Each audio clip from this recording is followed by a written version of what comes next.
Estou no mercado. E Cada um. hoje, e hoje a minha proposta é justamente essa, tentar aproximar isso, né? Professor É, Iogo, o- transmissão iniciada. beleza, Estamos no ar. muito bem.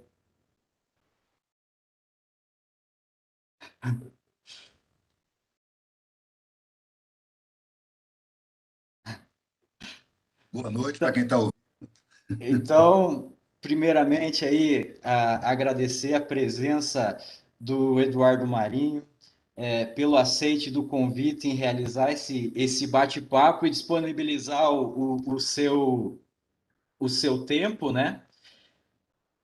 E, e não essa organização, esse trabalho, né? Esse bate-papo não é para mim, né? Mas é para todo esse coletivo que vai estar vendo esse material hoje e em outras datas também e que se dispôs, né? Do seu tempo a estar nesse momento. Também gostaria de agradecer imensamente as pessoas e as organizações que se dispuseram de seu tempo e a estrutura para contribuir na organização desse encontro também. Não vou falar os nomes aqui, né, Eduardo, porque foram muitas pessoas que se envolveram nesse momento, tá? E aí, nesse sentido também, eu gostaria de tratar um pouquinho sobre o que é esse tema, né? Por que esse título? E aí já vou fazer essa contextualização da proposta de conversa e, consequentemente, eu passo a palavra para você, tá bom? Tá, Então, beleza. o desenvolvimento. O desenvolvimento, ele, dentro das ciências econômicas, ele vem sendo trabalhado com um aumento da geração de renda, né, de riqueza, mas também atrelado à qualidade de vida da população. Isso seria indicadores que medem o valor econômico, o crescimento econômico, e indicadores como educação, segurança, saúde, expectativa de vida da população, enfim. E isso vem sendo questionado, né? Porque, veja, de 1991 a 2010, que foram os censos do IBGE, eles trouxeram significativas melhoras nesses indicadores de desenvolvimento, que seria o crescimento atrelado à qualidade de vida. Mas, pensando assim de forma bem prática, nós tomamos decisões todos os dias. E as decisões que não tomamos, elas se transformam em uma consequência da decisão não tomada, ou o custo da decisão não tomada. E essa consequência, ela está intrínseca quando eu não tomo uma decisão, né? Porque dá um outro direcionamento, um outro rumo. E talvez a decisão não tomada ela possa estar contribuindo para a decisão tomada ela pode estar contribuindo para o desenvolvimento. Ou seja, as pessoas estão trabalhando, as pessoas estão estudando, entraram na educação, melhorou a saúde, né, ao longo desse período do tempo. Então, melhorou os indicadores a nível de Brasil, né, de desenvolvimento humano, o IDH, Índice de Desenvolvimento Humano. Mas, e eu fico me questionando, e essas decisões não tomadas, será que elas podem trazer consequência no que nós chamamos de sustentabilidade? Que seriam o quê? Preocupações com as gerações futuras, né? O termo sustentabilidade é as gerações futuras e essa é a preocupação. Tá, mas por que isso? Por que essa provocação? É que quando eu não tomo uma decisão, ou seja, a decisão que eu tomei foi trabalhar, foi estudar, e isso me toma um certo tempo nos dias de hoje. E talvez eu deixe de aproveitar uma relação com minha família, com um filho, com um ente querido, né? Então, essas relações elas acabam entrando nessa decisão não tomada. Eu escolhi fazer algumas coisas que me tomam tempo e talvez os afetos, as relações acabam entrando nessa decisão não tomada, nessas consequências. E por isso eu trago esse link para a sustentabilidade, porque vai influenciar nas crianças, nessas novas gerações que estão vindo, ou não, né? E o termo daí de desenvolvimento, entre aspas, ali o será que não precisa entrar numa desconstrução, desconstruir o novo para desconstruir o antigo para construir um novo, né? Destruição criadora, para que ocorra um envolvimento e nós troque essa termologia de qualidade de vida que vem pelos indicadores e nos tragam uma qualidade em vida hoje, né, nos dias atuais, nessa vivência, nessas relações, né? Porque quando nós tentamos atropelar os processos, nós estamos construindo algo que nos deixa cada vez mais longe dos próprios afetos, dos sentimentos e a própria intuição. Às vezes nós não seguimos, nós não percebemos ela, nós somos direcionados. E isso pode estar afetando cada vez mais a sensação, né, de pertencimento, de conexão. E quanto maior essa distância, talvez maior seja o conflito interno. E esses conflitos eles vêm surgindo por acumular muitos pensamentos, ideias, planejamentos que talvez a gente não consiga colocar em prática justamente pela desconexão com esses sentimentos. Então, mais ou menos nesse sentido, Eduardo, eu passo a palavra para você, gostaria de uma apresentação sua, né? Quem é o Eduardo? E aí tu pode ter a liberdade aí de falar sobre o assunto. Seja muito bem-vindo e agradeço a todas as pessoas também que estão aí hoje nos prestigiando. Valeu, obrigado. Uma boa noite para todo mundo que está ouvindo. Boa noite para você, para o Eloy, que está aí na base. Para me apresentar é muito simples, velho. Eu nasci numa classe média alta, meu pai era oficial do Exército e vivi uma vida farta, com todos os acessos que a Constituição garante, não porque o Estado cumpra a sua Constituição, mas porque meu pai podia pagar pelos direitos que são de todos e que a maioria não pode pagar. E sempre muito incomodado, tido como uma criança estranha, porque eu ficava perguntando por que tem gente pobre, por que tem miséria, por que a gente tem empregados, sabe? E isso incomodava todo mundo e eu me sentia um estorvo no meio, até chegar no Exército e ter conhecido o Banco do Brasil, fiz o concurso, trabalhei no Banco do Brasil, vi o que é ser bancário, fiquei horrorizado, porque a sensação que eu tinha é que eu estava sendo uma peça numa engrenagem, um parafuso, uma porca, e que o que eu fazia, qualquer um podia fazer que o meu indivíduo ali estava anulado. Aí eu saí do Banco do Brasil. E aquela cobrança de classe média, e agora o que você vai fazer da vida? Jogou fora uma oportunidade de ouro. Pá. Aí eu procurei uma opção para agradar a família. Fiz um concurso para a Escola Militar de Formação de Oficiais, porque meu pai era oficial do Exército. Aí foi um alívio para a família. Mas aí eu fui conhecer o Exército por dentro e perceber como é que ia treinar aquela rapaziada. E aí percebi que a minha vida estava sendo colocada numa engrenagem de repressão popular, de repressão ao povo. Eu ouvia as instruções e aquilo defasava muito do que meu pai falava do Exército.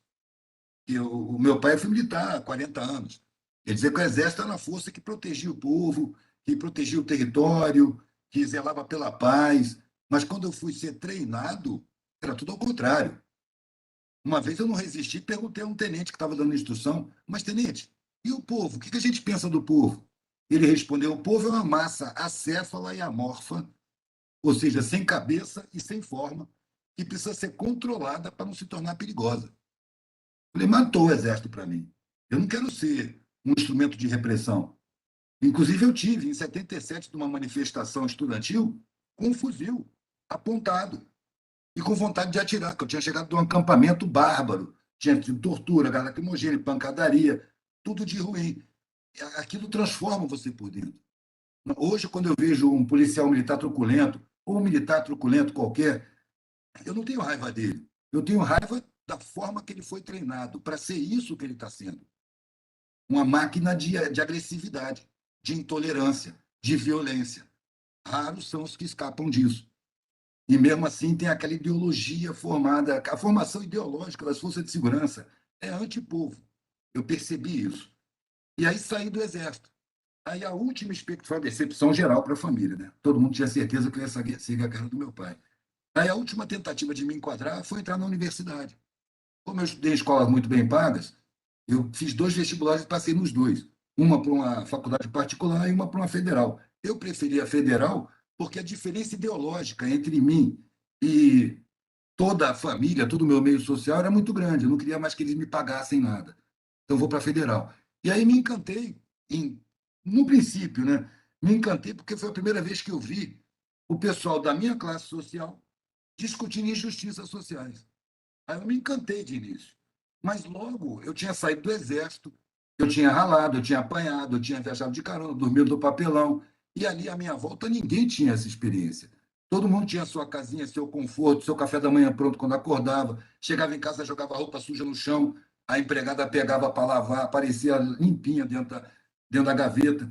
Então eu fui percebendo que essa galera falava de revolução, mas não tinha ideia do que estava falando. Não tinha raça, não tinha peito para encarar as dificuldades materiais que uma revolução exige.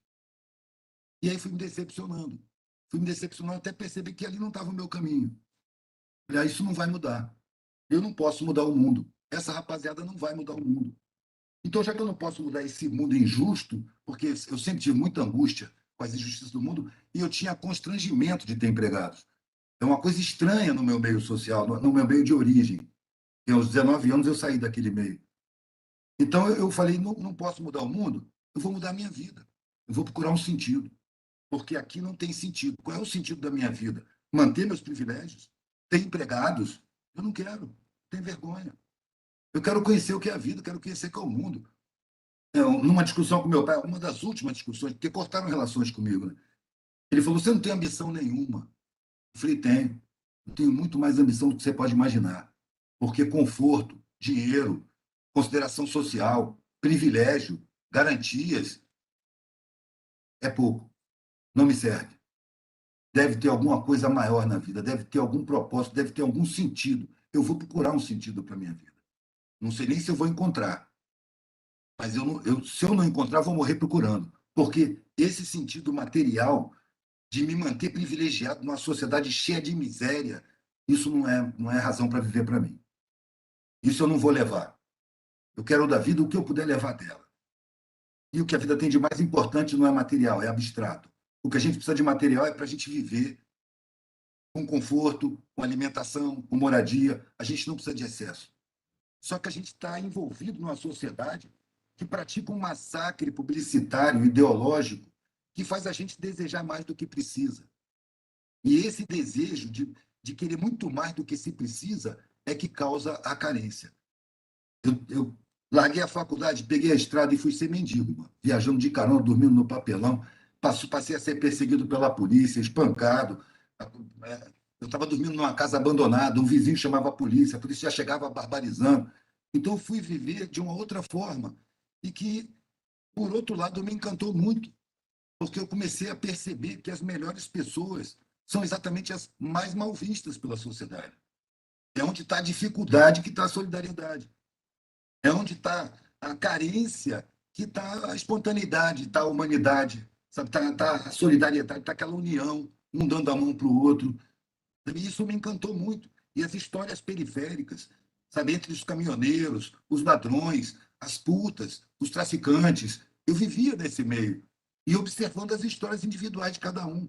E vendo quanta riqueza que eu estava perdendo, vivendo aquela vida privilegiada. Porque naquele meio social as pessoas têm medo de pobre, porque não conseguem entender os códigos, porque não concebem viver uma vida com tanta dificuldade, morrem de medo disso. E a defesa que o ego cria para o medo é alimentar o sentimento de superioridade que é implantado. Porque do mesmo jeito que o acadêmico, o empresário, o cara cheio de dinheiro, ele recebe um condicionamento de superioridade, o cara que nasce pobre, ele recebe um condicionamento de inferioridade, para que fique imóvel, para que se sinta culpado pela sua própria situação, para se sentir responsável por todos os crimes que o Estado comete contra eles, sem enxergar isso, sem tomar consciência de nada. Por isso que a educação é sabotada. A escola pública é um simulacro de educação que é vergonhoso. O cara termina o ensino médio, ele continua ignorante, porque ele não é feito para educar. Não interessa um povo instruído dentro de uma nação tão injusta, porque um povo instruído não vai ser fácil de enganar. É preciso criar ignorância. Isso é feito sabotando o ensino público e controlando o ensino privado. O ensino privado, ele tem a fama de ter melhor qualidade, mas ele tem melhor qualidade para mercado. Ele não tem melhor qualidade humana. Nenhuma escola, nem a pública nem a particular, menciona que o objetivo da coletividade humana é alcançar uma sociedade harmônica, onde não existam abandonados, famintos, miseráveis, desabrigados. Condições materiais têm de sobra para eliminar todas essas mazelas. Mas o controle econômico-financeiro em cima do Estado não permite que os eleitos trabalhem pela população. Há um controle financeiro e econômico por trás e por cima da política. Isso que é a política, eu chamo de teatro de marionetes. É a política partidária, a política institucional. A política que eu reconheço é a política que eu comecei a botar no meu trabalho. Ela não é partidária, ela é conscientizadora, ela é questionadora. Por isso que esse desenvolvimento, para mim, significa você deixar de estar envolvido nos valores que te foram implantados. É você questionar se o que você quer da vida é você mesmo que escolheu querer, ou se você está sendo induzido a querer, pelas pressões sociais, pelas induções sociais. É você questionar se você está vendo com seus olhos ou através de lentes distorcidas, que a sociedade prima em colocar na frente da gente para distorcer a realidade e a gente não enxergar o que está acontecendo. Foi rápido para eu perceber que os mais fortes da sociedade, que carregam a sociedade nas costas, eram exatamente as pessoas que me apontavam como inferiores. Que eu já questionava nos clubes, nas escolas particulares. Mas como é que os pobres são mais fracos, velho? Se toda vez que o bicho pega, são eles que são chamados. Estoura um cano, cai um prédio, vira um carro. Qualquer coisa que acontece. Na hora do pesado, na hora do difícil, chama os pobres, vem os uniformizados. Quem é que pega no pesado? Quem é que planta o que se come? Quem carrega? Quem colhe? Quem prepara? Quem transporta? Quem liga as máquinas? Quem faz as máquinas? Quem repara as máquinas? Quem bota o asfalto no chão? Quem bota o cimento na calçada? Quem bota os postes? Quem instala a eletricidade? Quem bota um tijolo em cima do outro? Não é o engenheiro, é o ajudante de pedreiro. Então, os de baixo carregam a sociedade nas costas, constroem e fazem funcionar. E, além de tudo, financiam o Estado. Porque a carga tributária, não se fala muito de carga tributária no meio da periferia, mas a massa tributária, que é o salário do Estado, ela está pesando mais da metade em cima dos produtos de primeira necessidade. Da cachaça, do arroz, do feijão, do cigarro, do transporte coletivo. Então, a massa mais pobre, além de construir e fazer funcionar a sociedade, financia também o Estado. É a base de tudo. Por isso ela precisa ser mantida inconsciente. Por isso ela precisa ser mantida com um sentimento falso de inferioridade. Enquanto que aqueles que são superiores, eles são fracos, dependem do trabalho dos de baixo. Vou te dar um exemplo bem claro, velho. Aqui no Rio eu conheci uma amiga que ela trabalhou na TV Band, TV Bandeirantes. Ela foi despedida depois de muito pouco tempo porque era uma pessoa íntegra. Mas ela disse para mim, conversando num bar na Lapa, que a TV proibiu divulgação de suicídio de milionário na Barra da Tijuca. Não podia divulgar. Só se alguém filmasse no celular e botasse na internet. Aí tinha que divulgar. Mas, em geral, não se divulga suicídio de podre de rico que empobrece.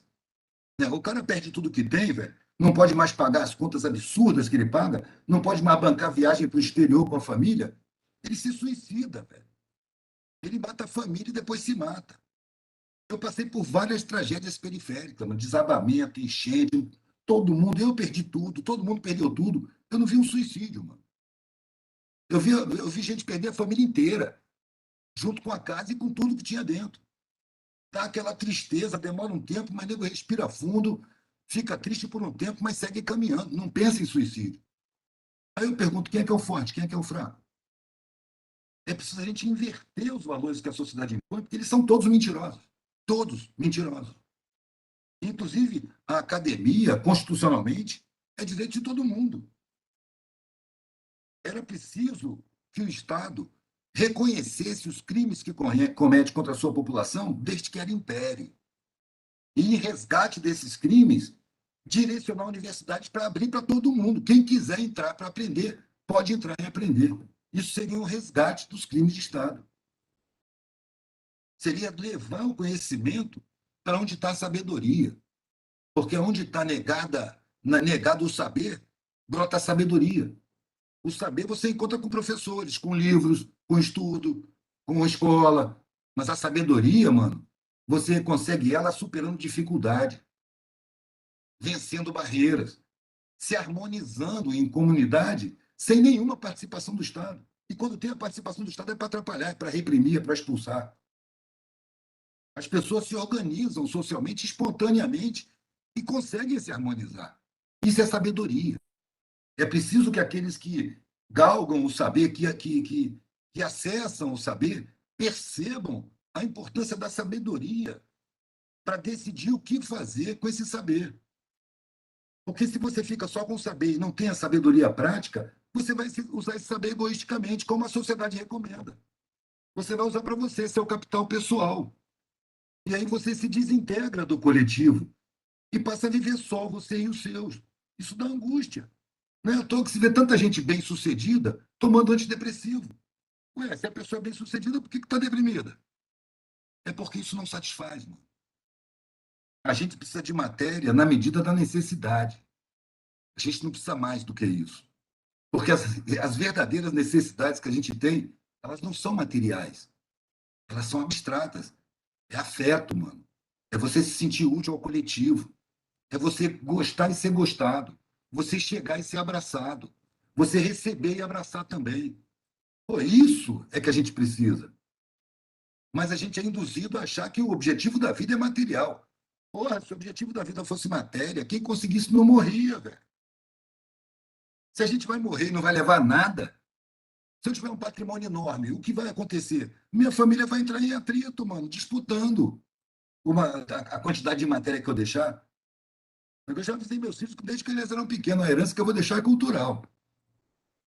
E essa casa que eu moro aqui, essa casa eu ganhei, velho. Sacou? Me foi passada em doação. Aí depois eu falei com elas, ó, vocês deram sorte. Agora tem uma casa para sobrar para vocês aí.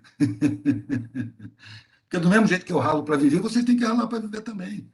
O objetivo da vida não é subir na vida, velho. É uma imbecilidade. Subir na vida é ganhar dinheiro. Velho, você enche o rabo de grana. Você tem um carrão. Você tem roupas caríssimas. Você não tem sossego. Você se cerca de interesseiros, de falsidade. Os bons, os honestos, eles são expulsos da sua proximidade pelos interesseiros que te cercam. Você já não sabe quem é sincero e quem não é. Você já não confia mais em ninguém. Você tem muito mais do que precisa, é você entrar no inferno, mano. É perder a confiança na vida, no mundo. É perder a percepção da sinceridade. E você ser bem tratado por interesse. Uma coisa que me incomodava era o sorriso falso que eu via nos clubes. Não é que as pessoas fossem falsas de caráter, mas eles eram pagos para serem sorridentes, agradáveis, atenciosos, amorosos, amistosos, preocupados com o meu bem-estar. Isso era tudo pago. Foi na mendicância que eu percebi que ali o mundo estava sendo sincero comigo. O interesseiro me leva com desprezo. E do interesseiro só me interessa o desprezo mesmo. O desprezo do interesseiro não me dói. Pelo contrário, colabora comigo, porque afasta de mim a mentalidade que eu já sei como é que funciona e não me interessa tanto por perto. E, no entanto, naquela situação, quando eu vi um sorriso, eu sabia que ele era sincero. Ninguém finge para mendigo, sacou? Daquela situação que eu estava, eu me sentia um privilegiado, porque eu estava na invisibilidade. E não tem ponto melhor para observar a realidade do que a invisibilidade. O que me doía é que as pessoas que estavam à minha volta e faziam parte do meu círculo não podiam ter essa minha visão. Eles se sentiam realmente humilhados, eles se sentiam realmente inferiores.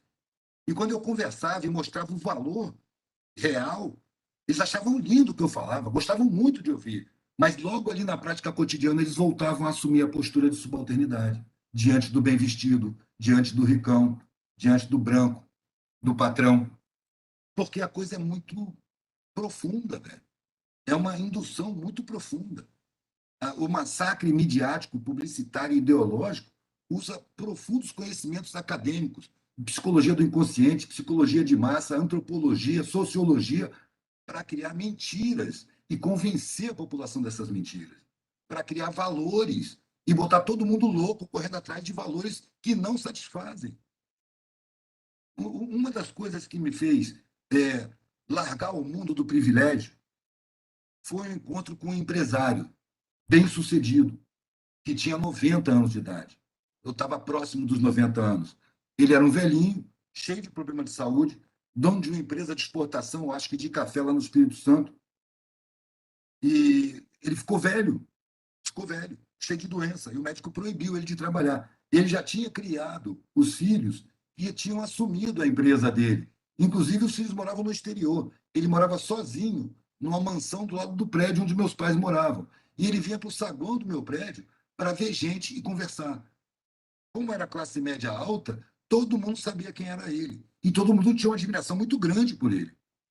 Então sempre tinha alguém conversando com ele. Um dia eu saí de casa angustiado. Eu tinha tido um sonho em que eu ia morrer. E na hora que eu ia morrer, eu acordei e fiquei decepcionado. E quando no sonho, quando eu percebi que eu ia morrer, que eu estava caindo num abismo assim de quilômetros. Então eu tinha tempo para pensar. Eu desci pensando, bom, nessa altura eu não vou bater e ficar aleijado, eu vou me despedaçar e vou morrer. Que ótimo, acabou essa angústia.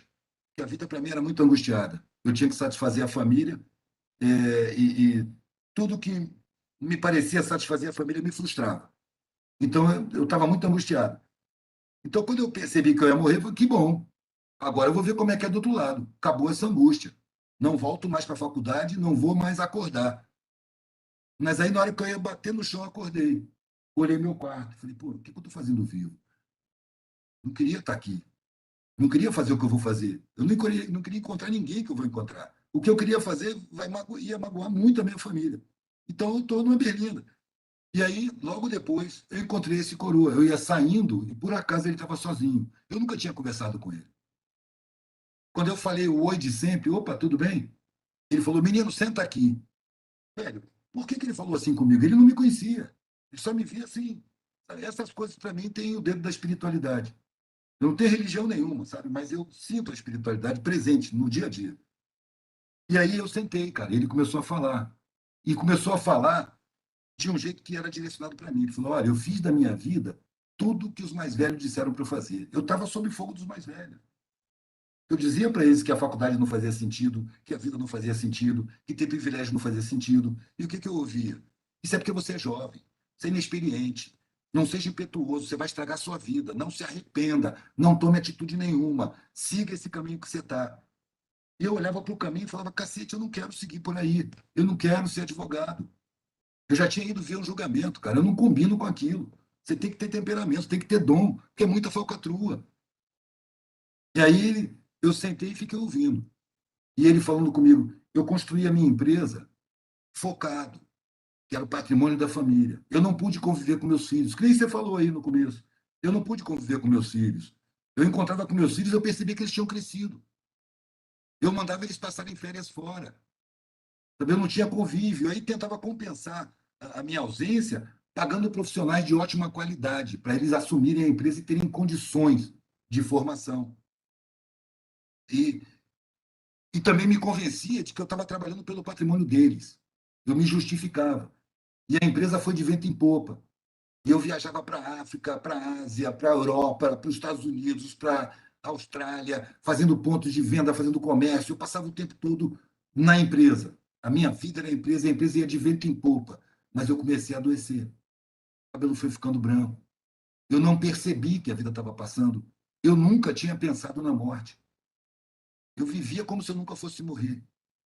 Até o dia em que o médico falou comigo: você não pode mais voltar para a empresa. Pressão alta, diabetes, úlcera e mais um monte de problema. E ele ficava sentado com a enfermeira do lado. A enfermeira ficava dando remédio para ele de vez em quando. Ele estava bem velho. Ele falou: nesse dia, eu senti que a porta da morte está na minha frente. Foi a primeira vez que eu percebi que a vida ia acabar. Nesse momento que eu percebi a minha vida vai acabar, eu olhei para trás e todos os meus valores tinham perdido sentido. Tudo o que eu queria era ter convivido com meus filhos. Tudo o que eu queria nessa altura da minha vida era afeto. E eu tinha medo de afeto. Eu nunca quis afeto, porque eu achei que isso ia me prejudicar. Se eu tivesse afeto, eu não estava onde eu estou agora. E agora eu estou sentindo a maior falta do afeto. Eu acho que eu fiz a maior burrada. A sensação que eu tenho é que mentiram para mim lá no começo da minha vida. E eu só fui perceber essa mentira agora, que a vida está acabando. Velho, eu saí do lado dele, fui para a universidade. Eu não fui para a sala de aula, eu fui para a secretaria. Me dá meus documentos, meu. Me dá meus documentos, eu quero me desligar desse negócio. Eu não quero mais ser doutor. Vou procurar um sentido para a vida. Isso sem falar com ninguém, velho. Quando meu pai chegou em casa, de noite, eu estava com os documentos na mão e já fui dizendo a ele o que eu ia fazer. Ele ainda tentou me proibir, mas eu estava improibível. Eu já tinha saído do exército, eu estava por minha conta, eu já não tinha medo de nada. Eu tinha medo de ter uma vida frustrante. Isso eu tinha medo. Quando as pessoas falam, você foi muito corajoso, digo, não, o que me moveu foi o medo. O medo de ter uma vida vazia, sem significado. Viver só em nome de patrimônio, sabendo que a vida vai para diante e o patrimônio vai ficar aí. Não é possível que o patrimônio seja a razão de viver. Não é. Eu vou procurar um sentido para a vida. Ou eu vou achar, ou eu vou morrer procurando. Porque esse sentido que vocês põem para mim, eu não aceito. E aí, passei 2 meses, mano, em discussão com os mais velhos, até que, quando eles viram que eu estava irredutível, lançaram a sentença: se você for, não tem mais família. E eu falei: olha, eu não esperava isso. Mas o que eu demorei tanto tempo para decidir, está decidido. Se vierem consequências, eu tenho a obrigação moral de assumir essas consequências. Eu não queria rompimento. Ah, mas vai ter rompimento. Você, para nós, é um filho morto. Foi quando eu peguei a mochila e fui para a porta. Vou, estou indo. Você, para nós, é um filho morto. Não nos procure em nenhuma circunstância. E eles estavam falando sério. Eu conhecia meus pais, né? Já morreram os dois. E aí fui para o mundo, velho. E não contei mais com respaldo. E olha só a coincidência. É espiritualidade também. Logo na primeira viagem, eu perdi todos os meus documentos. Eu tinha uma quantidade de documentos, velho, que qualquer policial que me abordava via meus documentos e me largava. Não, pode ir embora. Eu tinha aquele aspecto, mas tinha os documentos fortes. Aí eu perdi meus documentos. E aí perdi minha proteção social. E aí comecei a ser preso por suspeita, tomar porrada porque está dormindo no papelão, né? Ter que sair correndo porque tem uma boca perto funcionando, quando a polícia chega, pega todo mundo. Então chegou a polícia, eu tenho que correr também, não tem nada a ver com a boca, mas eu também tenho que correr, senão ele vai me esfolar. E ir para a saúde pública, ter filho na situação de indigente, sabe? Eles botavam no documento, indigente. É para humilhar, velho. Eles botam indigente para você tentar, de qualquer maneira, arrumar um dinheiro para pagar, para não ter esse negócio no papel. E eu não me importo com isso, mas pelo contrário, eu tinha orgulho. Eu tinha orgulho de ser indigente, de ser tratado como um lixo social. Tinha orgulho porque eu não tinha a menor consideração pela sociedade. Então também não queria a menor consideração da sociedade comigo. É assim que se trata todo mundo? É assim que eu quero ser tratado. Só que eu tenho uma visão. Eu não posso abrir mão do que eu aprendi na vida que eu tive. Eu sei o que é a superioridade. Eu sei o que é o privilégio. E eu sei muito bem que não vale nada. O privilégio é usufruto das injustiças sociais. Quando você tem uma empregada doméstica, velho, você tem uma pessoa que foi roubada no direito de ter uma profissão decente, de entrar na universidade, de ter um ensino básico forte, um ensino médio forte, de criar senso crítico. Então, se eu tenho empregados de baixa remuneração, eu estou usufruindo das injustiças sociais. Eu tinha consciência disso. Então, a mendicância, a periferia, a situação periférica, as dificuldades materiais, elas não me incomodavam mais do que materialmente. Moralmente, eu estava tranquilo, seguro e orgulhoso de mim. Porque eu não nasci ali, mano. Eu fui ali por opção minha. E nunca me arrependi, porque o que eu aprendi ali, a riqueza que eu adquiri nessas vivências, velho, não se compara com nenhum tipo de milhão em banco, entendeu? E milhão em banco, velho, tem sangue, tem suor, tem injustiça, tem um monte de sacanagem envolvida. Agora, na história da gente, mano, essas riquezas, é o tipo da riqueza que você distribui, ela não diminui, só aumenta. É o tipo da riqueza que a vida acaba e você leva, mano. Fica na sua história. É a riqueza que interessa. A parte mais importante do ser humano é abstrato, é a alma, é o sentimento, é o caráter, são os valores, os desejos, o temperamento. a forma de se relacionar, o sentimento que você abriga em você, o sentimento que você provoca em seu entorno. Aí é que está o valor do ser humano. Mas a nossa sociedade não é humana, ela é patrimonial, ela é empresarista, ela dá valor ao mercado.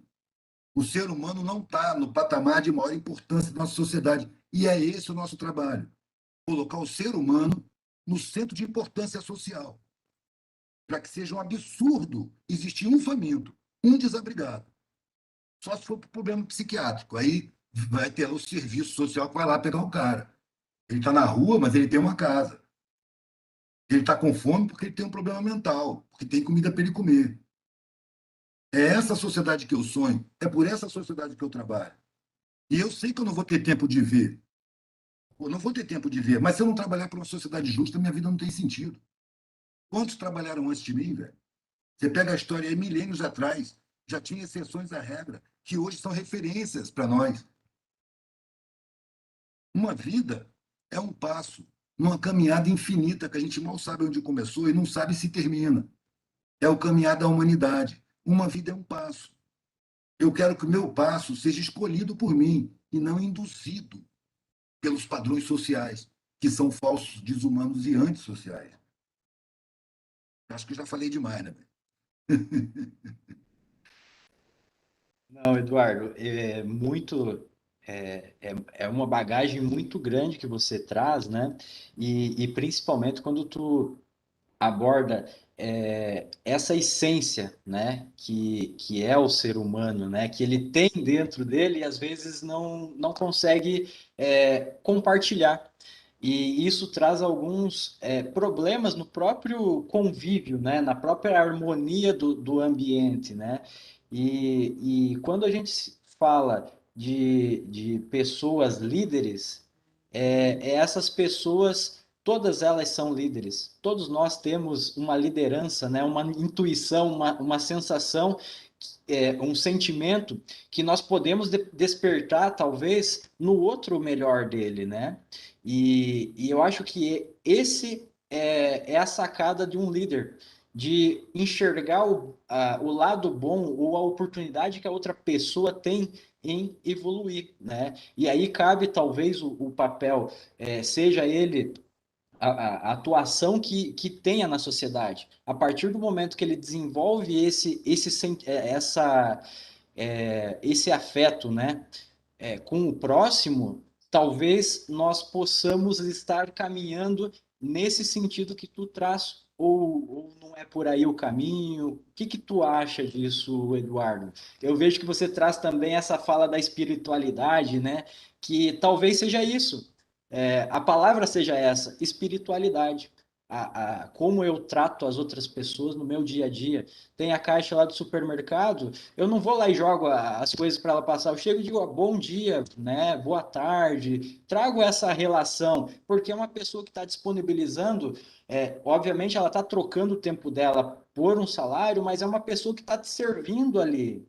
Ela está disponibilizando o seu tempo. Ela tem um contexto, tem uma vida, né, atrás daquele ambiente, né? Então, ela não é um robozinho, é uma pessoa, é um humano que está ali. E talvez nesse sentido a gente caminhe para essa comunidade, né? Essa unidade comum aí que a gente vem discutindo. O que que tu acha disso? Qual que seria essa tua percepção? Cara, as pessoas, a maioria das pessoas troca o seu tempo por salário, né? E se eu for julgar essas pessoas e condenar, eu vou viver aborrecido. Ela está lá ganhando aquela merreca para tratar com o dinheiro do mercado, mas que opção que ela teve? Né? O que foi oferecido para ela na vida? Né? Que condição, que tipo de escola ela recebeu? Ela foi preparada para isso mesmo, para não enxergar a opção, para ser coagida a aceitar o emprego explorado. Se você tem senso crítico, se você tem acesso, se você tem conhecimento, você não vai querer um trabalho que seja tão mal pago. Você vai querer um trabalho que te dê mais dignidade, um trabalho que te livre de exploração, que te tire da escravidão. Então, a estratégia social é impedir as pessoas de se instruírem, impedir as pessoas de se informarem, impedir as pessoas de enxergarem alternativas. É aquela coisa que o Paulo Freire falou. Ele faria muito suave, eu falo de uma forma mais bruta. Que ele falou assim: quando a educação não é libertadora, o sonho do oprimido é ser opressor. Eu posso falar essa mesma coisa assim: com essa educação enquadradora, filha da puta que a gente tem, só se pode desejar ser opressor, porque não se vê outra alternativa. Não existe dentro do ensino, pelo menos o ensino convencional, bancado pelo Estado ou por empresas, não existe a ideia de uma sociedade sem opressão. Ou você é opressor, ou você é oprimido. E as pessoas nem concebem a possibilidade de construir uma sociedade onde ninguém oprima ninguém, onde não exista a opressão. E é esse o nosso objetivo. Consciente ou inconscientemente, nós estamos trabalhando, caminhando nessa direção. Desde milênios atrás, não começou agora. De vez em quando eu vejo alguém, como é que a gente vai começar a mudança? Peraí, a mudança já começou, velho. Começou quando surgiu o planeta, não tinha nem gente aqui ainda. Começou criando musgo, depois peixe, depois lagarto, depois dinossauro, depois mamífero. E o último dos seres que se desenvolveu no planeta foi o ser humano, que teve sempre evolução permanente. Quantos tipos de sociedades já passaram por cima do planeta? Mano? Sociedades bárbaras, sociedades imperiais, sociedades harmônicas ou não, matriarcais ou não. Teve um monte de tipos de sociedade. A gente está caminhando e tateando e se desenvolvendo. A expressão direitos humanos, ela surgiu assim, como um flash, na Revolução Francesa. Pô, depois desapareceu. E foi reaparecer depois da Segunda Guerra Mundial. E agora já se fala de direitos humanos cotidianamente, ainda esculachado, ainda ironizado, ainda difamado. Porque a coisa é assim, velho. Quando a ideia de progresso vem, a ideia progressista vem, primeiro ela é debochada, ironizada, desacreditada, tá? Debochada, mas ela permanece. Ela começa a criar raízes. Aí ela é perseguida, difamada, né, demonizada, né, distorcida, ligada a tudo de ruim, mas depois ela se impõe. Assim tem sido. E essas etapas que eu estou falando não é uma coisa que você espere numa vida. São muitas gerações para passar essas etapas. Então, se eu estou lá quando começou a aparecer a ideia dos direitos humanos, eu vou trabalhar pelos direitos humanos sabendo que eu não vou ver direitos humanos. Agora, se eu estou trabalhando, eu já coloco no meio indivíduo o respeito pelos direitos humanos. Eu não posso impor isso à sociedade, mas eu posso impor isso à minha vida. Eu posso estar em desacordo com as sacanagens da sociedade e não participar delas. E me recuso. Mas isso não me dá o direito de julgar ninguém. Por exemplo, eu tenho um canal no YouTube, depois de tanto ouvir falar, eu assisto seus vídeos, eu nunca tinha feito vídeo.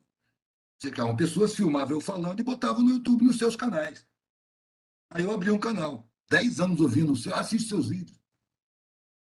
Eu não permito publicidade, velho. Eu não quero dinheiro de publicidade. Porque a publicidade, para mim, é uma atividade criminosa, se não é legalmente criminosa, é moralmente criminosa, que trabalha com a matéria-prima da mentira para criar necessidades falsas. Para você ter necessidade de trocar seu celular, para você ter necessidade de comprar roupa de marca, você ter necessidade. A publicidade cria necessidades falsas.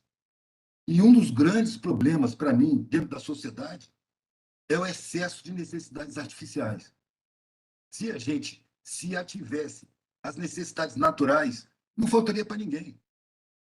Mas a gente é induzido a querer tanta coisa que acaba faltando. Os que podem adquirir aquele excesso todo é uma minoria, está lá no topo. O resto está brigando para consumir mais. E os de baixo, a base mesmo, os que botam asfalto no chão, não tem o direito nem a querer consumir. Se ele quiser consumir, ele tem que comprar na mão do ladrão. Um paralelo, uma coisa roubada. Nós não temos, e ele vai lá, mesmo contra o caráter dele, ele adquire, porque ele está convencido que com aquilo ele vai ser mais respeitado. Você vê, a sociedade respeita você, não é pelo seu caráter, não é pelo seu sentimento, não é pela sua criatividade, não é pela sua afetividade, não é pela sua consciência, é pela sua propriedade, é pelo que você tem, é pelo externo. Então, isso é um disparate, mas é um disparate vigente. Como eu vejo como um disparate, eu desaplico da minha vida, eu me desenvolvo disso, como está no título. Eu deixei de me envolver com esses valores. E aceitei pagar o preço da discriminação, do preconceito, do deboche, da ironia, da desqualificação, da perseguição das forças de segurança. Quantas vezes eu perdi tudo que eu tinha para a Guarda Municipal? Na época chamava Rapa. Eu tinha que ficar mais esperto para recolher minhas coisas e correr. E várias vezes eu. E as coisas que eu perdia, velho, não era laranja que eu comprei no Ceasa e estava vendendo, não. Era um trabalho artesanal que levava tempo para ser feito. E eu fui me educando para ver esses ataques não como uma coisa pessoal daquelas pessoas fardadas, mas como um ataque do Estado contra mim. Eu nunca tive raiva dessas pessoas, entendeu? Assim, raiva pessoal. Ei, vocês são isso e aquilo. Não, isso é o Estado que está fazendo. Eles são o Estado. Aqui não são pessoas. Aqui, tomando a minha mercadoria, é o Estado.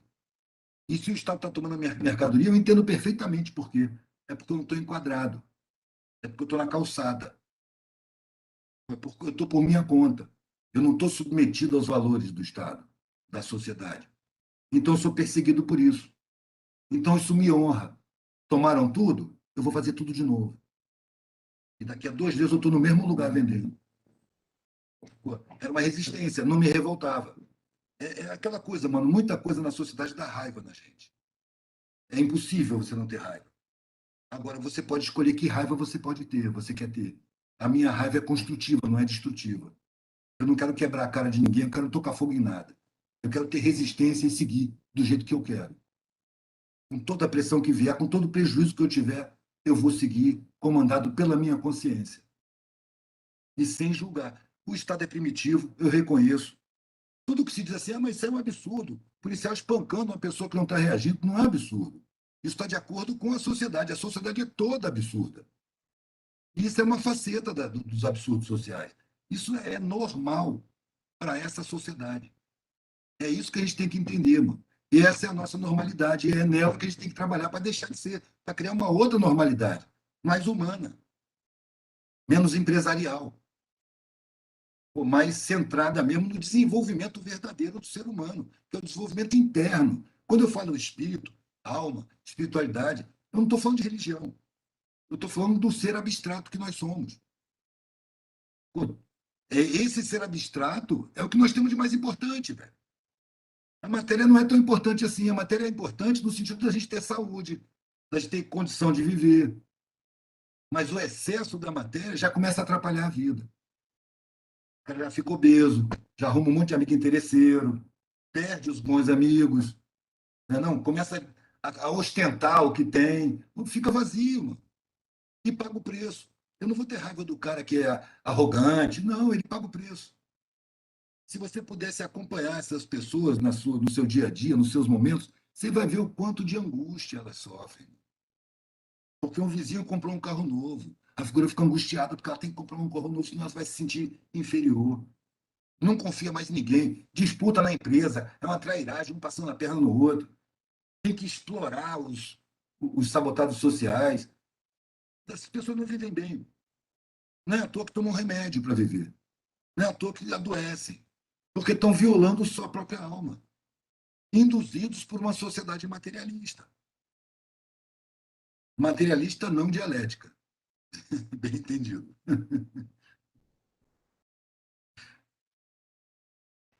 E tu traz algo interessante, né? Porque quando se trata de nós fazermos essa relação do abstrato, automaticamente também nós estamos falando nas decisões que foram tratadas ali no início, né?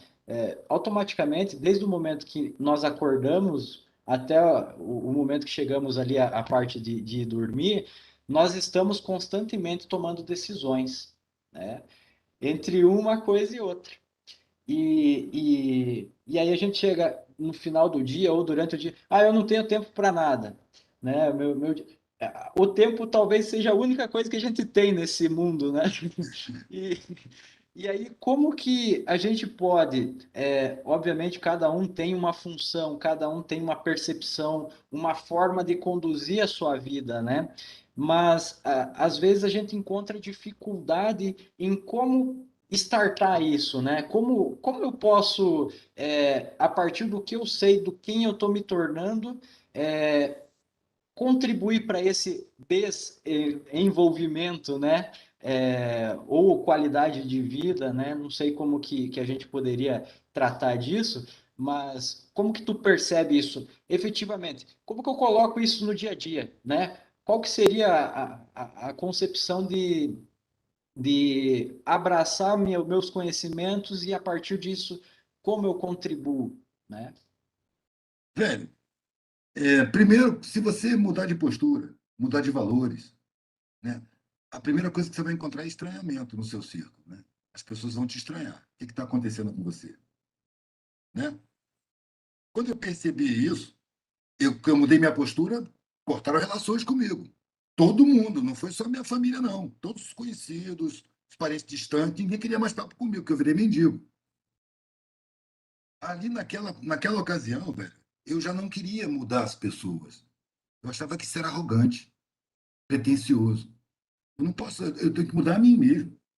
A única parte do mundo, a única parte da humanidade que eu tenho total poder de decisão, de, de capacidade de iniciativa, sou eu mesmo. Eu sou indivíduo, eu faço parte do coletivo, eu sou a célula do coletivo. Eu não posso mudar meu coletivo, eu mudo a mim.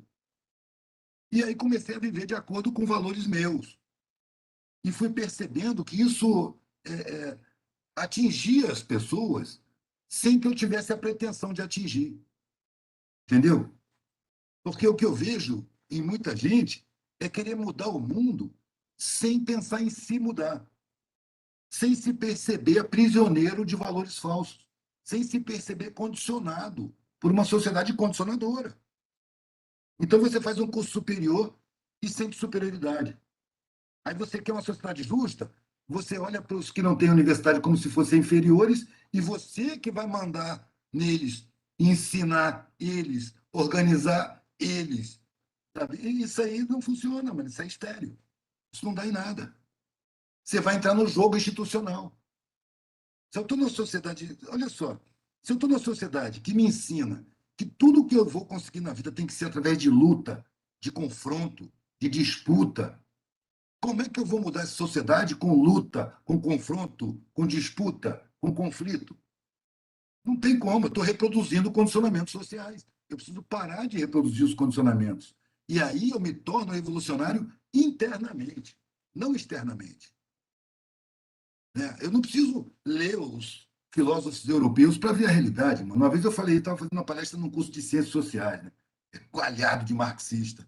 E aí eu não faço planejamento, né, velho? Me chamam lá, pego o microfone e resolvo o que vou falar na hora. Como eu sabia que estava diante de um monte marxista, eu fiz a provocação. Eu não preciso de Karl Marx para ver a realidade, não. E aí você tem que ser rápido, porque na hora todo mundo se mexe na cadeira, né? O nego já vai levantar a mão. Então você não pode dar espaço. Eu não preciso de Karl Marx para ver a realidade, não. É um punhado de filha da puta dominando a porra toda e fudendo com a vida de todo mundo. Eu preciso de Marx para ver isso. Não está na cara. A gente não está vendo. Eu não preciso de nenhum teórico, não, mano. Eu preciso estar de olho na prática. Agora, não quer dizer que está errado quem vai ler, quem vai se informar, quem vai estudar, esses europeus. Eu já tenho uma vontade, velho, porque eu sinto uma subalternidade mental nossa, colonizada, que olha para a Europa como se fosse alguma coisa superior. Ah, o primeiro mundo, desenvolvido. Isso é ouvido a custo do nosso sangue, do nosso suor, do nosso sofrimento, do saque que eles promovem no mundo inteiro para manter aquela qualidade de vida lá. Porque aquela estrutura social precisa de miséria. Se não no território deles, no território das colônias, como eles fizeram. Agora, cada país que foi colonizado, o colonizador teve a manha de criar uma elite dirigente. Geralmente uma elite branca, parecida com eles, enriquecida, extremamente enriquecida, porque a riqueza ela afasta você do chão da sociedade. Olha os magistrados, 40 mil, 50 mil reais. O cara é uma divindade, ele olha para o faxineiro com desprezo. Ele não é um ser humano, sacou? Ele é um supra-sumo da humanidade. É assim que ele se sente. Então, nas colônias criou-se uma elite que tem a mentalidade do colonizador, que admira o colonizador e despreza o seu próprio povo. E essa elite entrega as riquezas do país para o saque estrangeiro, ou dos mais ricos nacionais. E é como se fosse uma organização criminosa, mano. Os grandes banqueiros internacionais e as elites locais de cada país. Olha como é que reage a elite lá na Bolívia contra o governante indígena. A elite de Santa Cruz é elite branca, e faz protesto em inglês. Na Venezuela, eu vi protesto em inglês, cara. Só a elite branca dos bairros ricos, que odeia pobre, odeia o povo venezuelano e vive na Flórida, vive admirando os exploradores, os saqueadores. Essa mentalidade, ela não pega só a elite, ela pega todo mundo. E aí, quando o cara da esquerda, que tem senso de justiça e gostaria de formar uma sociedade mais justa, aonde que ele vai buscar a inspiração dele? Lá no continente dos colonizadores? Tudo bem, eu respeito, mas não me chama para ir junto, que eu não vou. Eu não quero ler, eu nem gosto da linguagem desses caras. Eu passei 10 meses na universidade, velho. Eu peguei esses textos para ler, eu não conseguia terminar. Que coisa chata, velho. Para que tanta palavra difícil? Eu não quero ler isso, não. O que me parece é que o linguajar acadêmico foi formado para evitar que as pessoas entendam o que é falado. Você tem que passar pelo processo de cooptação, de modelagem interna, entrar na universidade, passar por todo aquele processo. Você entra no primeiro ano se sentindo assim, favorecido, encantado, conseguir. E aí você assimila tudo que eles te passam. E você começa a admirar estrangeiro. Raros professores vão exaltar a inteligência nacional, justamente aqueles que são mal vistos, são discriminados, são debochados. Os vocacionados da nossa sociedade, seja no ensino, seja na medicina, seja onde for, mano, os vocacionados são massacrados. Porque eles querem que a coisa seja feita limpamente. Um policial honesto, ele é massacrado dentro da instituição. Um médico amoroso, ele é debochado pelos outros médicos. Um professor que se dedica a formar pessoas integrais, ele é ridicularizado pelos outros professores. O que interessa para o nosso sistema é o professor que fica olhando no relógio para ir embora. Você vai na sala dos professores, ele está falando mal de aluno. Ele não tem vocação para ser professor. Esse é o que interessa. Assim como interessa ao médico não o que cura, mas o que vende remédio. O que manda você fazer procedimento. Em vez dele te examinar, como quando eu era moleque, o médico me examinava, velho, botando estetoscópio, dando marteladinha no joelho, no braço, verificando o gânglio, tocando no meu corpo, dobrando. Hoje você vai no médico, ele manda você para as máquinas. Ele não te toca. E quando você é pobre e vai lá, se você estender a mão para apertar a mão dele, está arriscado ele ter um álcool gel debaixo da mesa para limpar a mão. Porque ele sabe que pobre aguenta muito mais bactéria do que ele, que vive no meio ascético. Não é?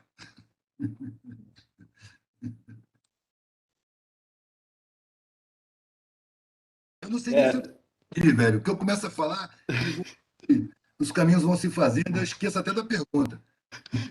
esse é o sentido, né? Conduzido do jeito. Bom, algo que traz aí dois pontos bem reflexivos, né? É, a pessoa que traz esse dom, né? Cada um tem Todo aquilo que mundo se tem, mano. todo mundo tem e Mas a às maioria é vezes proibido de exercer, velho. O que dói é isso. A sociedade não sabe o que perde por não investir na sua população. Tem e aí gênios. Eu já vi pessoas geniais varrendo o chão. O emprego que tem é de faxineiro. Aí nas horas vagas lá na comunidade exerce seu dom. Pô, como a herveira, como o raizeiro. Sacou? Lá na comunidade exerce o seu dom. A sociedade não dá proveito a esse dom. Burra a sociedade. e justamente nesse ponto é algo que trava esse desenvolvimento. Por quê? Você não consegue instigar a intuição que essa pessoa tem dentro dela. Você trava esse processo. Tu não consegue, talvez, desenvolver realmente todas essas potencialidades que existem dentro, né? E aí a sociedade, a família e todo o contexto acaba travando essa coisa que pode, né, tornar aí algo tão grande.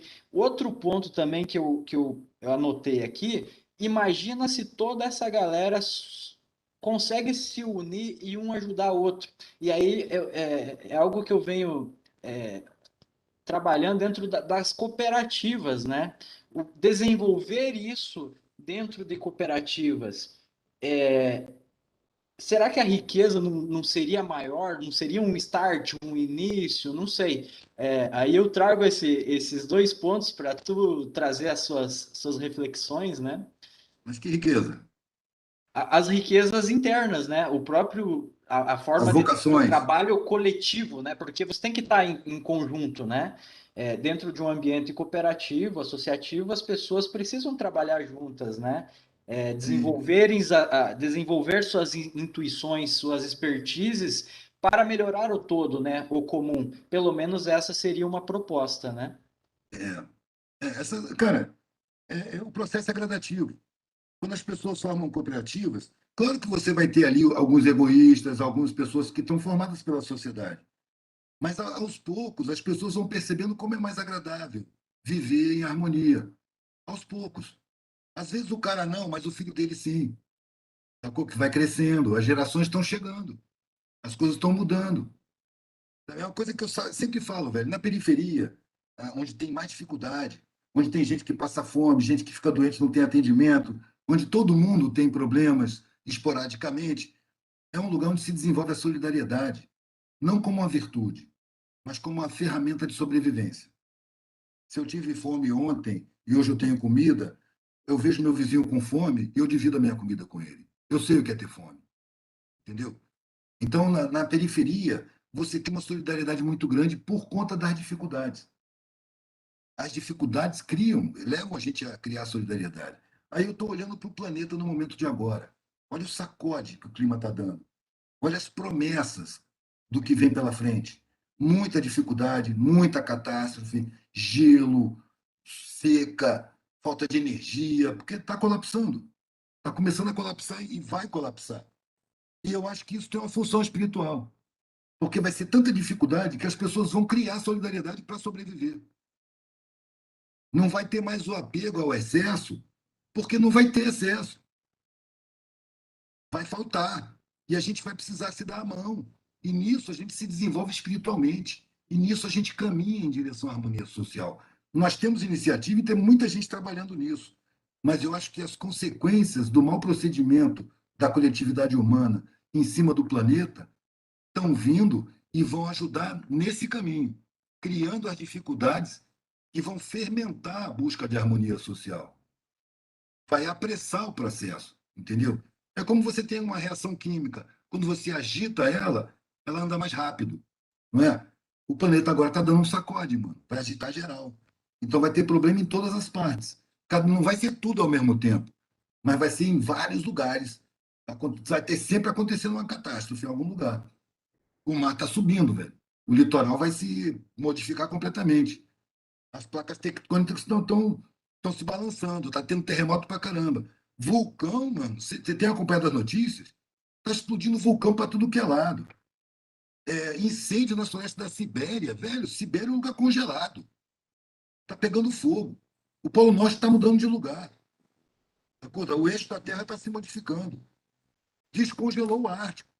A Antártica está soltando iceberg continental, derretendo, e o mar subindo. Então, as modificações planetárias, elas vêm nesse sentido. Vêm criar dificuldades para que a humanidade evolua a nível social, para a gente ter harmonia. Eu sinto isso muito fortemente, a partir de uma espiritualidade que não tem nem religião, mas eu sinto isso fortemente. Eu não tenho religião, velho, por uma questão muito simples.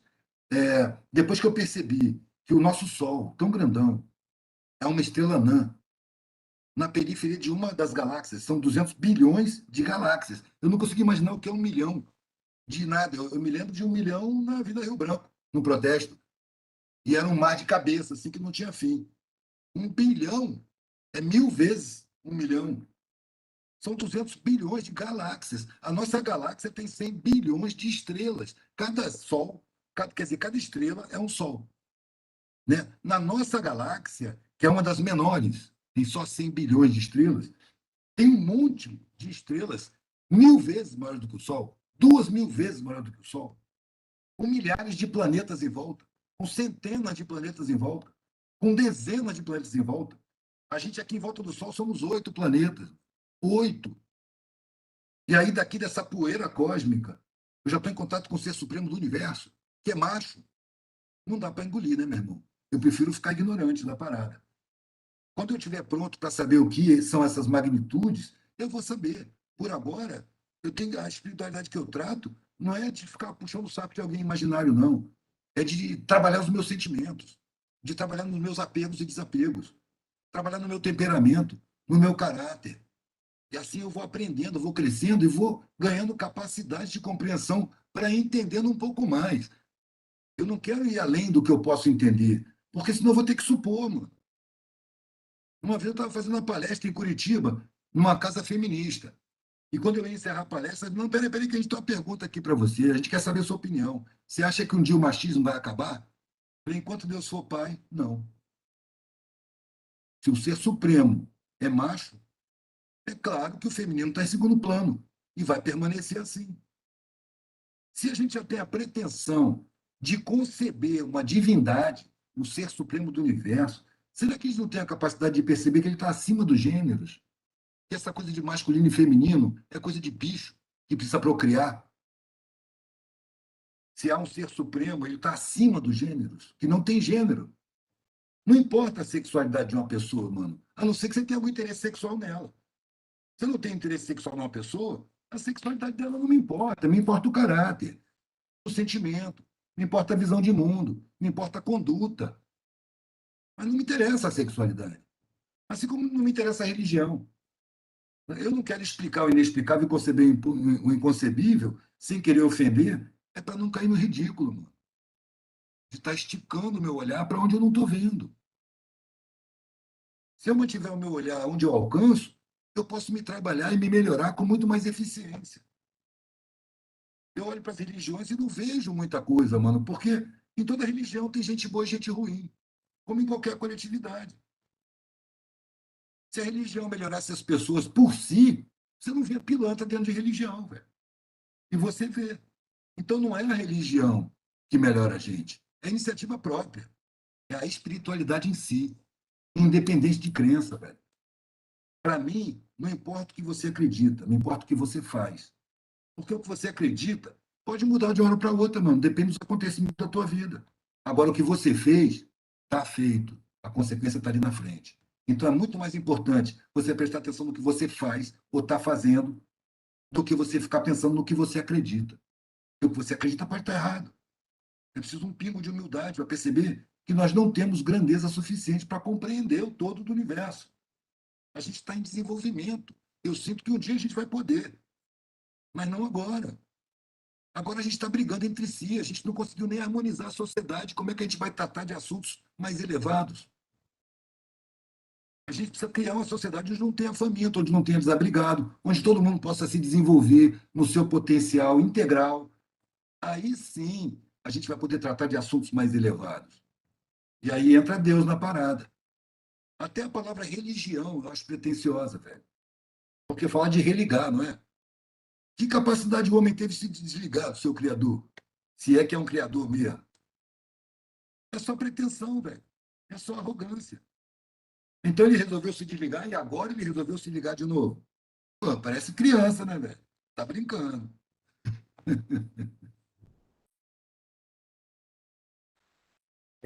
Muitas reflexões aí que a gente acaba trazendo pontos, né, de nossas vivências, nosso dia a dia, né, e realmente como nós nos autoavaliamos no final de cada dia, para tentar realmente buscar não se superar, né? Fazer melhor. Como diz o Cortella, nós não nascemos prontos, né? Nós estamos em construção. Então, a gente erra, é comum. Nós erramos todo dia. E essa construção, a reavaliar e melhorar como pessoa, eu acho que é o ganho, né? Seja essa evolução, essa construção da consciência, né? Ativação da consciência, né? Que talvez é um processo difícil. Não é fácil, né? Você Eu, di- eu, desconstruir. diria, eu diria que não é ativação, velho. É percepção. A consciência ela está dentro. Uhum. Às vezes você cala a consciência em nome da conveniência. Pô, é preciso a gente perceber isso. Quando você prioriza a conveniência, velho, você vai violar sua consciência. E você não vai ficar bem. E você não vai saber por que que você não está bem. Porque você está satisfazendo a sua conveniência. A consciência se botou em segundo plano, que é o que a sociedade recomenda. E aí você não sabe por que que eu tenho esse vazio. Eu consegui tudo que eu queria, cara. Por que que tem essa angústia? É porque a sua consciência está calada, está amordaçada. E está vendo tudo o que você está fazendo. A consciência, eu diria que é a centelha divina dentro de cada um. É preciso perceber a consciência, dar valor a ela e trabalhar no desenvolvimento dela. Porque isso, você não toma consciência, você toma degraus de consciência. Porque conscientização é um processo permanente, não tem fim. Mano. Você vai tomando consciência de uma coisa, tem outra, e tem outra, e tem outra, e você vai elevando sua consciência. E esse caminho não tem fim, eu não vejo, pelo menos, fim. Você vai tomando consciência até chegar à divindade. Jesus não falou que todo mundo ia ficar, subir igual a divindade? Pois é. Então não tem fim. O negócio é a gente ir trabalhando nos degraus da consciência, pouco a pouco. Errar, mano, é direito de quem tenta acertar. O erro que é imperdoável é o mal intencionado. Agora, quando você está tentando acertar e comete um erro, você está no seu direito, não tem nada que ter angústia por isso. É perceber o erro, reconhecer o erro, se possível, reparar, se não, tudo bem, e não cometer mais, velho. Botar a consciência para funcionar. Isso aqui eu não faço mais, isso aqui não deu certo. Agora, nós somos todos errantes, mano. É ilusão achar que você tem que acertar sempre. Isso aí é uma autocobrança martirizadora. Você está tentando acertar. Deu errado? Deu errado, tudo bem. E também não tem que admitir ninguém botando o dedo na sua cara, não. Porque esse que bota o dedo na sua cara também erra. Quantas vezes eu falei então você errou. Errei mesmo, minha irmã, você vai tomar no seu cu. Quem você pensa que é para botar o dedo na minha cara? Você não erra, não? Você é um ser perfeito? Você não tem direito de me julgar, não, meu irmão. Sai para lá. Eu trato com meus erros. Ninguém mais trata com meus erros. A não ser se alguém foi vítima. Aí eu devo. Ou se um erro que eu cometo causa um prejuízo, eu tenho a obrigação de suprir esse prejuízo, mano. De assumir, pelo menos. Pô, aí eu tenho uma dívida com alguém. Mas se o meu erro só afetou a mim mesmo, ao meu entorno, ou ao que eu estou fazendo ao meu trabalho, isso é problema meu. As pessoas têm arrogância, coloca a gente em posições ridículas. Essa de julgar os outros é arrogância, mano. Agora observa as pessoas que têm a tendência para julgar. Tem gente que vive julgando tudo, né? Botando o dedo na ferida, e acusando. Pá. Observa a vida dessas pessoas, que inferno que é. Ela tá, o tempo todo ela está se aborrecendo e aborrecendo os outros. Qualquer coisa que acontece, ela está aborrecendo alguém e aborrecendo os outros. Vive brigando, gritando, ouvindo desaforo e dizendo desaforo. Isso é qualidade de vida? Mano? Julgar o outro é perder qualidade de vida. Analisar é útil. Você analisa. Agora, a diferença entre análise e julgamento é que a análise não chega a veredito. Não tem condenado ou inocente. A análise leva em conta dos acontecimentos e você pega para você o que te é útil. Você não vai meter o dedo na cara de ninguém. Até porque quem comete erros, mano, colhe consequências. Sacou? O plantio é livre, mas a colheita é obrigatória. Você decide o que você quiser na vida, mano. Mas cada decisão é um plantio. A fruta que você vai colher vai ser a que você plantou, não vai ser outra. Você não pode plantar espinho e esperar colher morango, velho. Sacou? É causa e consequência. A gente vive no meio de causa e consequência. A gente tem que estar atento para perceber o que a gente causa para poder assumir a consequência. E aí se preocupar com a conduta para produzir causas que tragam boas consequências. Né? A coisa é muito simples, velho. Mas a gente complica demais. E algo que também gostaria de que você falasse seria, tu tem uma trajetória, uma experiência enorme, né, de vivência. Tu andou, desde os períodos aí de 80, né, 80, e 80. tu passou por muitas situações, né, muitas situações e vivências, E eu acredito que toda essa tua experiência é algo que pode adiantar o caminho de muitas pessoas, né? Durante essas suas falas, não é de hoje que você, vou conseguir falar isso, né? Tu vem desenvolvendo uma vida toda essas percepções, essas observações, né? Tem a tua camiseta aí, né? Observar e absorver. É, e esse devido ao envolvimento que nós temos de muitas coisas no dia a dia, às vezes a gente para e não observa e não absorve as informações e não faz essa reavaliação, né?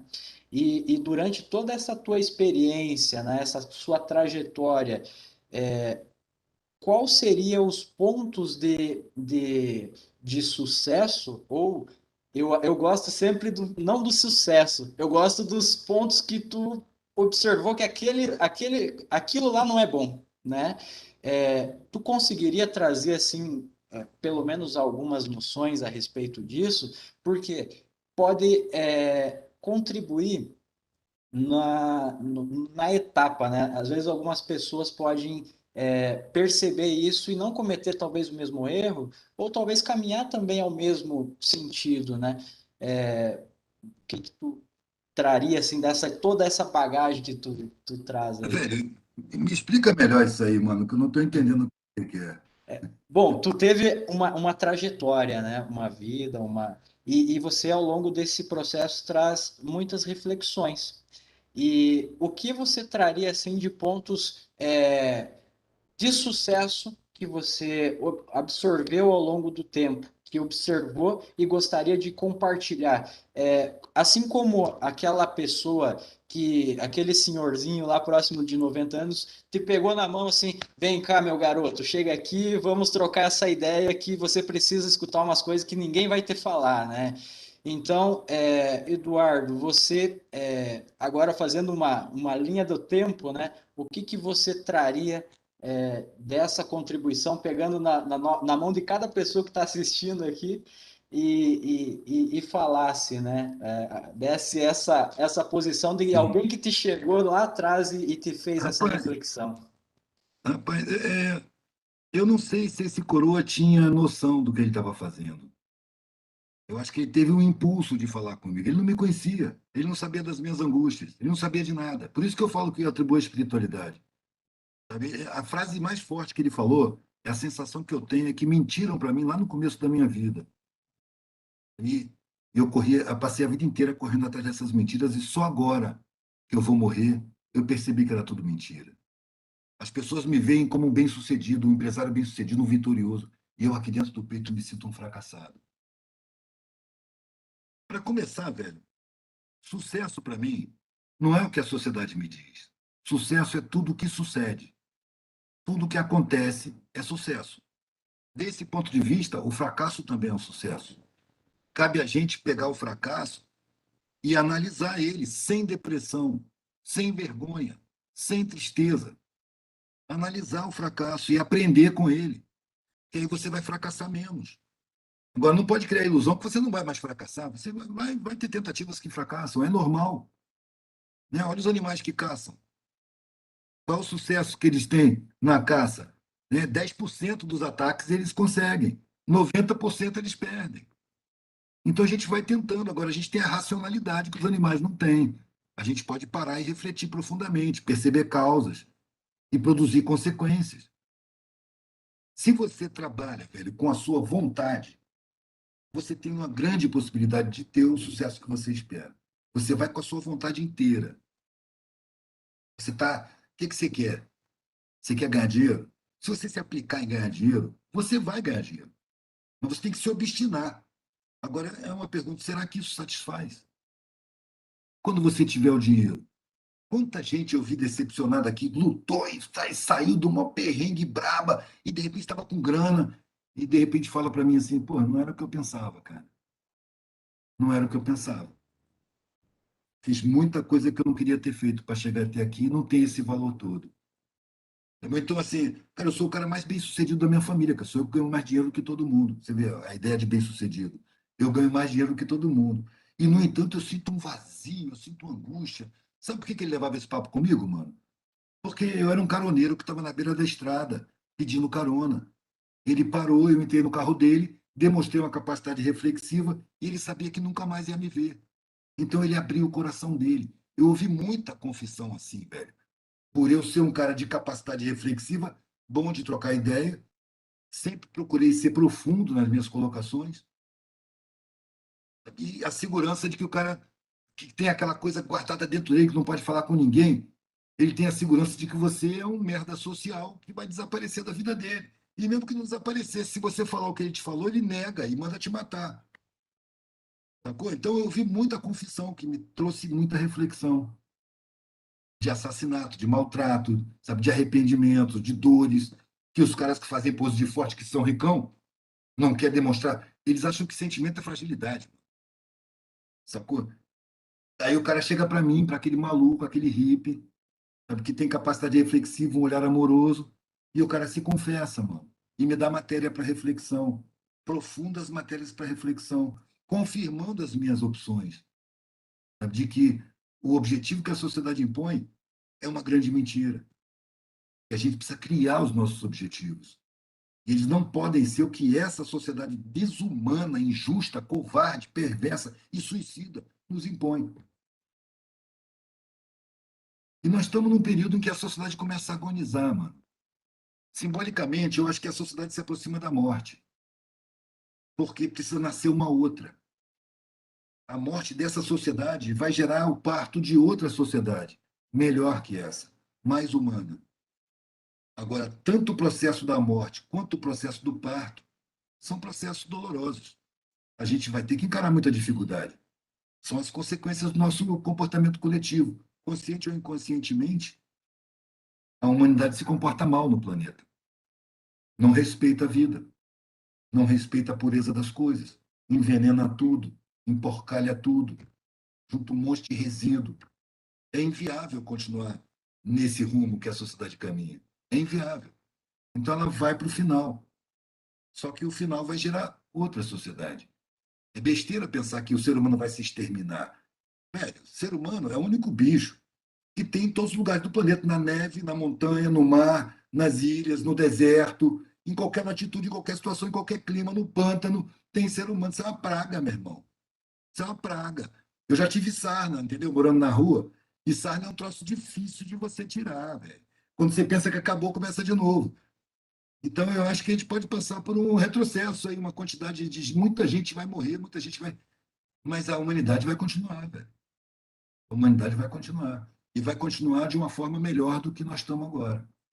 É preciso a gente trabalhar nisso. Tudo isso que a gente está trabalhando, em tentar harmonizar, em tentar criar autonomia mental, em poder enxergar por conta própria, decidir por conta própria, tudo isso que a gente quer, um dia vai ser estudado pelos professores de história, vai ser ensinado em sala de aula, numa sociedade que vai falar: olha que absurdo que era aquela sociedade lá.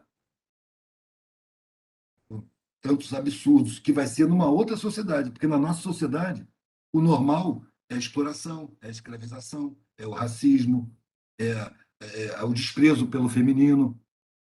Né? Desde criança, velho, na escola, me diziam assim: esconde o seu sentimento, valoriza a sua razão é o que você tem de melhor. Seu sentimento é sua fraqueza, é sua fragilidade, esconde o seu sentimento. Com o tempo, eu percebi que é exatamente o contrário. Minha razão não tinha condição de decidir o que eu ia fazer na vida. Meu sentimento, sim. Foi ele que decidiu o que ia fazer na vida. Mas por que que me ensinaram assim? É porque a razão, velho, ela é facilmente enquadrável. Ela é fácil de você enquadrar. Você cria medos, você cria focos, você cria objetivos falsos, e a razão vai. Agora, o sentimento não. O sentimento ele não se deixa levar tão fácil assim. É preciso muito mais trabalho para atingir o sentimento. Então, desvaloriza o sentimento. Cria-se a ideia de desvalorizar o sentimento e prioriza-se a razão. Na época que eu estava largando a faculdade, pegando minha mochila, indo para a rua e tal, a razão gritava apavorada, velho. Você vai se dar mal, você vai morrer, você vai ficar doente, não vai ter médico, a polícia vai te perseguir, você vai ficar sem casa, você vai adoecer, vai passar fome. A razão gritava tudo isso. E o sentimento dizia simplesmente: se você for por ali, você vai se frustrar. Ele não vai ter sentido. melhor se arriscar. Aí eu fiz a analogia da gaiola, né? Eu vivia numa gaiola, espaçosa, confortável, com os melhores alpistes, de ótima qualidade, com bananinha, manguinha, tinha um tratador, um veterinário, se eu ficasse doente eu era atendido. Tinha todas as garantias, não tem predador, o gato não te alcança dentro da gaiola, o gavião não te pega, a coruja não te pega. Então você está protegido, está garantido. Fica na gaiola, cara. A única coisa é que não pode voar. E esse é que é o problema. A gente tem asa, mano. A gente precisa voar. Se você quer ter liberdade, você tem que abrir mão da segurança. Mano. Liberdade é risco. Segurança é prisão. Como é o nome da pior cadeia que tem? Não é segurança máxima?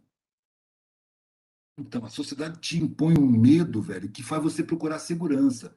E essa busca de segurança vai te aprisionar numa vida medíocre. Na hora que eu abri a porta da gaiola e fui voar, na hora que eu disse que eu ia querer sair da gaiola, as vozes eram de preocupação. Que isso? Não, não faz isso, vai ser ruim para você. A gente tem medo que você se dê mal, você pode passar fome, você pode adoecer. Aí eu disse, não, mas eu vou abrir. E abri a gaiola e saí. Na hora que eu saí, velho, aquele amor todo desapareceu e virou ódio. Tomara que você se dê mal, você vai se fuder, você vai passar fome, vai ficar na miséria.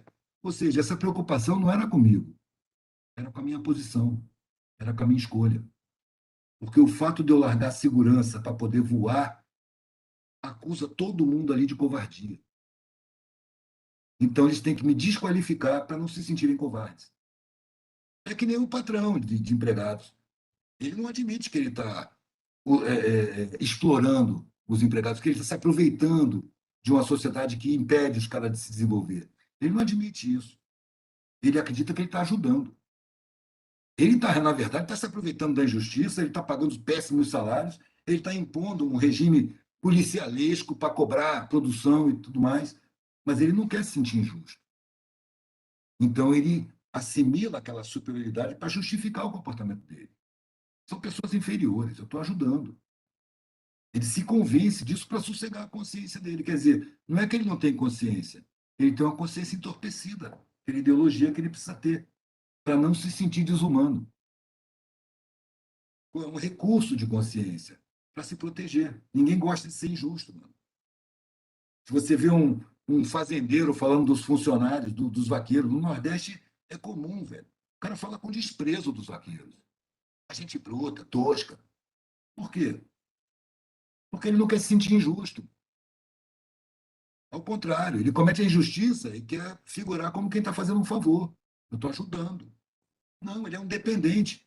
Tira os vaqueiros. E a fazenda acabou para ele. Ele não tem condição de fazer nada. Mas ele não assume que ele é dependente. Ele é benfeitor. É bonachão isso.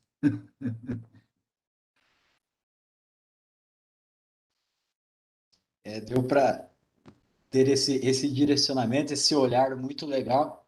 Inclusive foi ao encontro, estou dando uma olhada aqui nos comentários do pessoal, né, ver se tem alguma pergunta, e justamente aqui apareceu uma que entra mais ou menos nesse sentido que tu traz, em como encontrar essa linha tênue, né? Essa diferença entre separar a razão do sentimento, da intuição, né? Como seria isso, né, de fato? Como que eu Não é separação. Não é separação. É prioridade. Eu coloquei o sentimento na prioridade. É como se chegasse num certo ponto, aos 19 anos, eu falei assim: razão, desce daí. Você não sabe de nada. Você não vai mais mandar.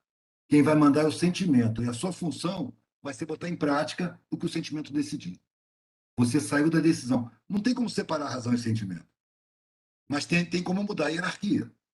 O ideal é a harmonia. Mas nessa sociedade indutora, mentirosa, eu preciso colocar o sentimento em primeiro plano. Numa sociedade harmônica, vai ser harmonizado o sentimento e razão. Porque a razão não vai estar induzida, não vai estar enquadrada, não vai estar acreditando em mentiras, não vai estar apavorada pela própria sociedade. Sacou? A sociedade te ameaça com falta de respeito. Você nunca vai ser respeitado. Para mim, tudo bem, cara, não respeito a sociedade. A sociedade não merece meu respeito, para que que eu vou querer o respeito da sociedade? Além do mais, o que que a sociedade me cobra para me respeitar? Patrimônio, violação de consciência, esmagamento de sentimento, eliminar o senso de justiça. Para a sociedade me respeitar, eu preciso ser assim. E eu não quero, não me interessa. É que eu vou morrer e renascer numa outra sociedade.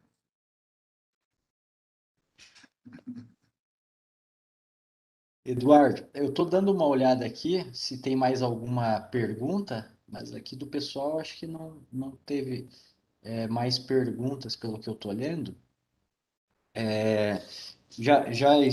Eu estou direcionando aqui para a parte final, né, da nossa conversa, até porque você tem também outros compromissos, né, Tem gente me e, esperando aqui. Mas espera, mano. O coletivo vale mais. e aí, como tem obviamente vamos ter outras oportunidades, né, também, Claro. isso eu Daqui a um acho que é tempinho, pessoalmente. exatamente, né, essa é a esperança. Então, nesse sentido, eu gostaria também de já ir direcionando para o final, para que você consiga atender as suas demandas aí, e deixar esse recado final seu, né? O que que você traria aí de deixa, né, desse momento, tendo em vista que tem muitas pessoas de várias áreas, né? Temos aqui agricultores, temos aqui alunos, professores, servidores públicos, tem uma série aí de pessoas que está nesse momento, destinando um tempinho da vida delas para refletir junto com nós isso, né? E certamente essas pessoas contribuíram para que esse momento efetivasse, né? Como eu disse, a função de tudo isso aqui é para elas, né? Claro, velho. Por isso que a gente está aqui. Qual seria o seu recado aí para nós fazer já os encerramentos, né? E os agradecimentos? Rapaz, é difícil você dar dica, né, para outras pessoas. Já é tão difícil a gente escolher para si mesmo. Mas eu diria que coragem é agir com o coração, agir com o sentimento. A gente precisa de coragem. Coragem não é valentia, nem é o contrário de covardia. Coragem é agir com o coração. É preciso a gente usar o sentimento nas ações, usar o sentimento nas decisões, muito mais do que a razão. A razão, a função dela é pegar o que o sentimento resolve e levar à prática, dar um jeito de levar à prática. Para isso a razão serve. A razão é boa assessora, péssima comandante. O sentimento é um ótimo comandante, mas não serve de assessor. Ele adoece. Ele tem que estar decidindo os caminhos, entendeu? Você decidindo com sentimento, velho, você não aborrece ninguém, você não se aborrece, você caminha em direção à harmonia, com afeto, com respeito, consideração, sem ser bobo, sem se deixar levar por aproveitadores. É preciso a gente estar sempre com a percepção ligada no caráter de com quem a gente trata. Porque a semente que a gente tem, os agricultores sabem disso. Ele só nasce bem na terra própria para ele, fértil, e não na terra árida. E no tempo certo. Não pode ser a qualquer tempo. Não é isso? A mesma coisa as ideias, a mesma coisa os sentimentos, a mesma coisa as propostas, as reuniões. Vamos plantar boas sementes em terras férteis. E vamos reconhecer quando a terra é infértil, porque terra infértil não é que ela seja desprezível, mas ela precisa primeiro ser tratada, para depois receber o plantio. Isso se aplica na terra e se aplica nas pessoas também. É preciso a gente não se exasperar com as mentalidades empedradas. É questão de tempo, questão de cuidado, questão de respeito. Se não for esse, vai ser o filho desse. Eduardo, então agradeço imensamente aí pela sua disponibilidade, né? E já estendo aí o convite que você está em casa, né? Então, sempre que você estiver passando por aí, tiver disponibilidade, vai ser uma satisfação enorme compartilhar de momentos com você e se tiver oportunidade presencialmente fazer uma visita aqui nas localidades, né? Nas várias regiões aqui, vai ser uma satisfação enorme sua presença, tá? Então, agradeço demais aí a todo o pessoal que está nesse momento e principalmente e especialmente a você se dispor e aceitar o convite, Eduardo.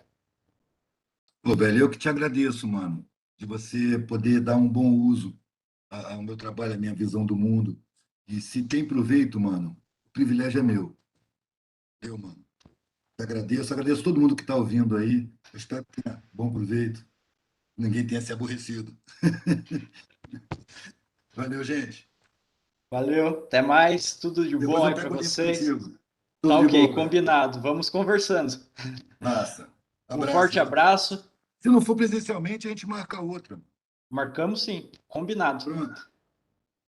Um forte abraço, tudo de bom e ficamos à disposição aí, tá bom? Tá massa, velho. Valeu, Iogo. Valeu, Eloy. Até a próxima. Até a próxima.